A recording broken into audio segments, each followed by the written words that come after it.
Big 12 basketball officials suck. That's something that we've got to get used to. And I've got something for you here, TCU. I am pissed, royally pissed, that they would call that a flagrant foul. It wasn't. And if you're out there and you don't know what I'm talking about, you got to go watch it. Because Hunter Dickinson takes kind of a hand-elbow thing, and the officials review it. They call it flagrant, and it wasn't. It shouldn't have been, and Kansas wins the game.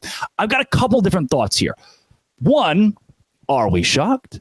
Big 12 officials are not very good. I was watching multiple Big 12 games on Saturday, and one thing that stood true was, this is kind of embarrassing. From an officiating standpoint, there's some embarrassing moments. Two, it's Kansas. If you're a Kansas fan, can you just admit for a second that being the Big 12's powerhouse team, you benefit from time to time from calls? Most of the time, the home team does. You see it a lot. The home team, the crowd gets behind them. The referee can get flustered, and that's what happens. I'm not saying that this game was rigged against TCU, but it looked kind of nasty at the end. We can all agree it wasn't a flagrant foul.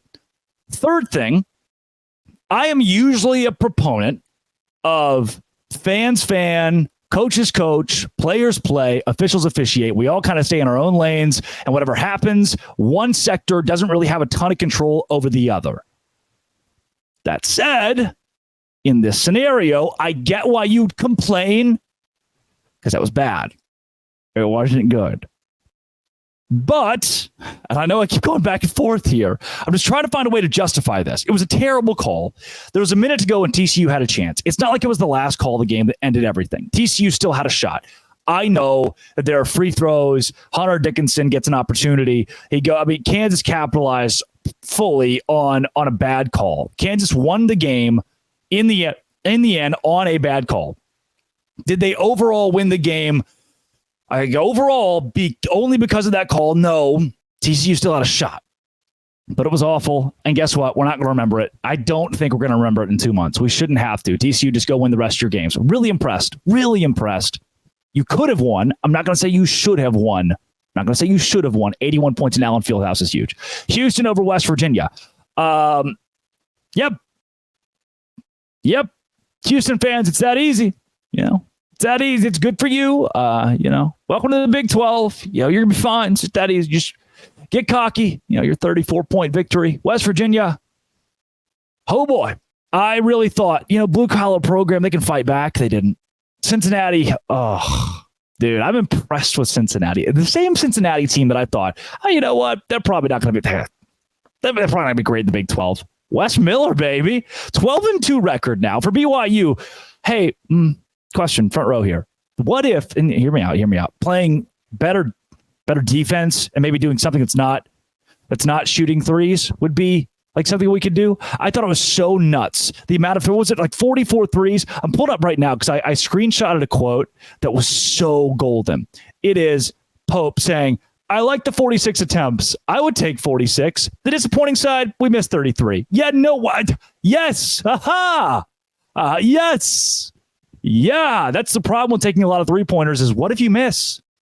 Can the defense back you up? The answer for BYU was no. Cincinnati, great win. BYU, 12-2 might turn into like 13-10 soon. I don't know, man. You can't live and die by the three in the Big 12. And that's going to be a problem for Baylor. It's the reason that Baylor only had 60 points going into overtime against Oklahoma State. They had a bad shooting day. Thankfully for the Bears, Oklahoma State is just bad enough that Baylor could shoot the three-pointer very poorly and still lean on its defense, though often poor.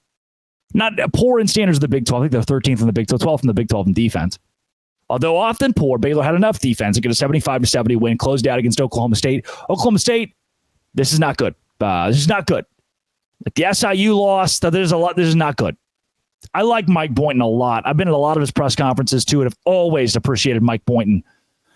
There's going to be a tough conversation there. Iowa State, the best defensive team in the Big 12 statistically, second best to Houston, but the best according to Ken Palm, shot quality.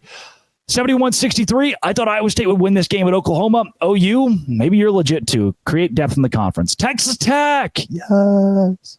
We were all rooting for you, buddy. 78-67. Not only did you lead at halftime, you closed out the game. That was my question. Can they close out the game? You made the right hire.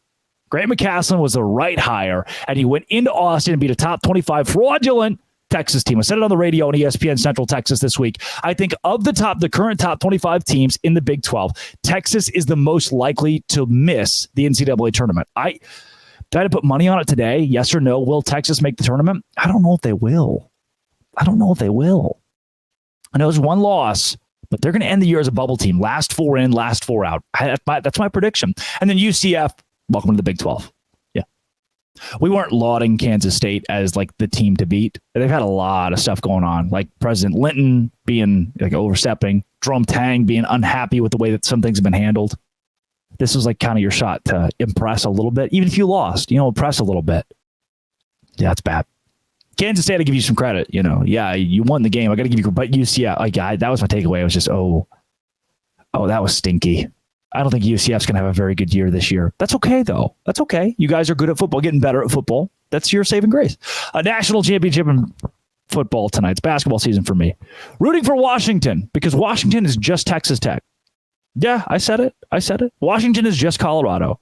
Washington is like what a normal Big 12 team could be. They're outside of the realm of teams that I thought could ever win a national championship. I have like a list of 12 teams. These are the only 12 teams that will ever win a national championship in college football ever again. Washington's not on there. They could break my rule. They might. And then it would show that like what is keeping I don't know, TCU from being a Washington? What's keeping one of these big Utah from being a Washington? I don't know. They could do it. Let's root for Washington because they are us tonight.